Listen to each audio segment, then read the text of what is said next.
Nah begitu juga kita kepada orang lain, yang kita lihat apa? Sisi baiknya aja.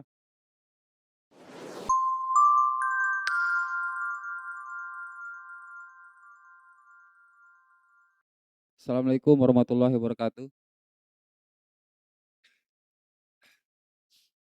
Jadi balik kepada cerita daripada Bang Riko tadi, sebenarnya itulah sumber daripada seorang kepemimpinan. Kembali lagi bahwasanya kita ini adalah terlahir fitrah kita sebagai manusia diciptakan ke dalam dunia ini adalah seorang pemimpin, ya kan? Jadi pemimpin ini ada syarat menjadi pemimpin, ada kelayakan menjadi pemimpin.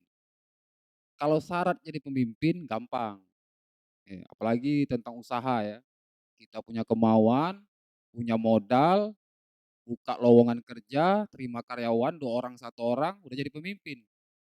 Ini syarat jadi pemimpin. Tapi layakkah kita menjadi pemimpin? Belum tentu. Mana tahu yang kita pimpin tadi kesel, ya kan, merasa terzolimi, sakit hati, atau merasa kerjanya terpaksa, nggak ada rasa senang. Untuk syarat kita jadi pemimpin, udah jadi pemimpin. Tapi untuk kelayakan kita belum layak jadi pemimpin. Nah, konsep pemimpin konsep pemimpin ini adalah bagaimana dia mampu menyenangkan orang yang dipimpinnya.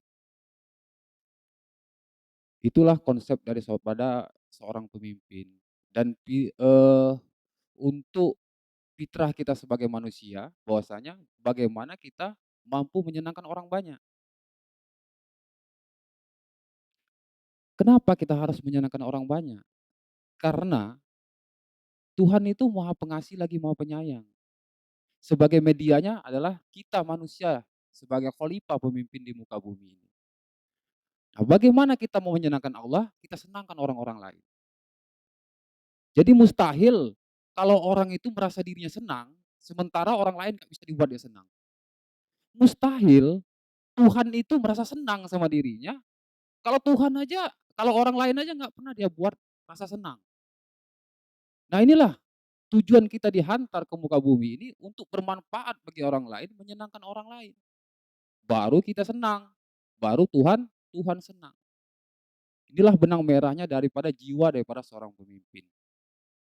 Nah, teman-teman, bahwasanya perlu kita ketahui, layaknya seorang pemimpin ini adalah layaknya sebuah bunga.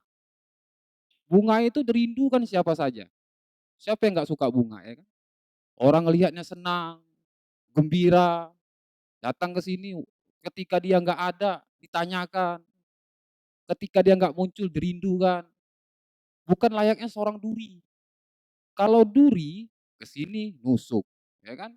Ke sana nyakitin hati. Pergi lagi ke orang yang banyak ini ngutang, ya kan? Habis ditagih mau marah. Ini repot, ini duri, ya. Bener nggak? Nah, untuk konsep agar terbentuknya jiwa seorang pemimpin mampu menyenangkan orang lain, kita nggak usah jauh-jauh. Nggak perlu jauh-jauh deh. Orang yang punya rasa kasih sayang dalam dirinya, setelah kasih sayang itu wujud dalam kepribadiannya, orang terdekat-terdekat dululah yang terasa. Nggak usah jauh-jauh. Karena apa? Karena udah menjadi suatu kepribadian. Jangan kita jauh-jauh masalah pondok pesantren, masalah apalagi itu, bangun masjid jauh-jauh. Ruang lingkup kita dulu deh, ya kan? Buat senang dulu. Contoh, marketing nih, ini gimana berkas gua belum selesai-selesai, ya kan? Datang marketingnya apa, pemberkasan nyolot, emang yang punya berkas lo doang? Nah, gitu kan biasa ya kan?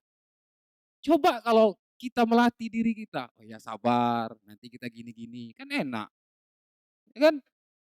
Iya, cocok nggak? Ruang lingkup kita dulu kita bangun, kita bina. Nah datang lagi nanti, pemberkasan, "Tolong di-pos tuh konsumen lo," lama banget nggak bayar-bayar DP ya kan. "Iya iya, siap siap siap," ya kan. Nggak marah, nggak kesel, gitu. Terus lagi ada konsep berbagi, ada uang dikit tengok nih yang belum closing-closing, kasihan juga gaji 1,5 juta anak baru ya kan. Ada manfaatnya loh, beneran, dampaknya itu nampak pasti, orang itu orang peka. Iya, enggak gitu, bener bener. Sa saya pribadi, saya nggak pernah ceritakan masalah diri saya, jujur. Saya menceritakan bagaimana konsep hidup yang secara umum universal. Kalau pribadi saya nggak mau saya ceritain, karena apalah saya orang-orang penuh dosa, banyak kesalahan, ya kan?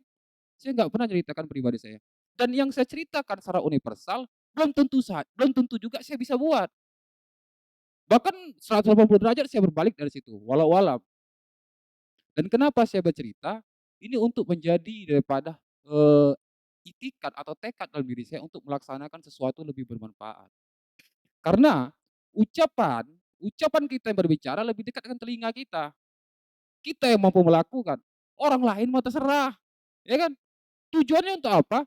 Kepribadian kita, orang lain nggak terserah. Ngapain kita mau mikirin hidup orang lain? Iblis kan terlempar dari surga kenapa? Cuma nengok lumpur sama air, sisi buruknya aja.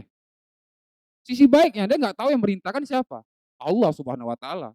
Nah begitu juga kita kepada orang lain, yang kita lihat apa? Sisi baiknya aja. Wah ini anaknya baik, anaknya baik, anaknya baik, anaknya baik. Sisi buruknya, kitalah sebagai menjadi cerminan untuk berbuat lebih baik lagi, ya kan? Toh kita mati juga nggak, seandainya contoh nih, contoh, tetep mati. Tanya malaikat, "Fulan, kok mati jadi bandit?" Ya kan? Iya, dosamu banyak gini. "Gara-gara itu ya malaikat, yang ngajarin saya, gara-gara itu." Enggak, yang orang itu yang digibal. Tentulah si mayat. Ah, begitu juga kita. Ketika kita mau jadi buruk, baiknya kita kembali kepada kita di hadapan Tuhan, bukan orang lain. Jadi orang lain yang kita tengok tuh baik aja, udah, ya kan? Yang kita tengok baik aja. Nah, kembali lagi, kenapa kita selalu bicara positif, kebaikan, kesenangan, kebahagiaan? Karena Imam Al-Ghazali rahmatullah alaih pernah mengatakan, konsep dalam diri manusia itu ada 4. Yang pertama pikiran, yang kedua ucapan, yang ketiga penglihatan, yang keempat pendengaran. Jadi 4 yang akan mempengaruhi kepribadian manusia ini harus diisi dengan hal apa? Kalau dia mau jadi positif, isinya positif semua. Kalau dia jadi negatif, negatif semua. Karena yang mempengaruhi, ibarat satu kolam dialirin oleh 4 aliran anak sungai. Kalau 4 anak aliran sungai airnya kotor, otomatis kolam ini bersih apa kotor airnya? Kotor. Kalau bersih, bersih nggak kolam? Begitu juga dalam pikiran. Kalau pikiran kita positif, mikirnya baik, ini baik, otomatis yang masuk ke hati itu baik. Kebaikan, rasa positif. Kalau ucapan kita baik, positif, yang masuk ke hati apa? Kebaikan dan kepositifan. Kalaulah, pendengaran kita begitu juga, kadang-kadang repot kita udah bicara positif, pikiran udah positif, yang dengar ini negatif mulu ya kan. Ini yang repot. Nah, bagaimana menguatkan diri kita supaya kembali lagi, apa yang kita dengar hal yang positif, yang nggak positif ya udah, kalau kita nggak bisa merubah dalam suatu pembicaraan ya kita pergi. Dan yang terakhir yang kita lihat positif aja, sisi positifnya, sisi kebaikannya, nggak pernah kita nilai keburukannya, maka terbentuklah hati-hati yang positif, ya kan.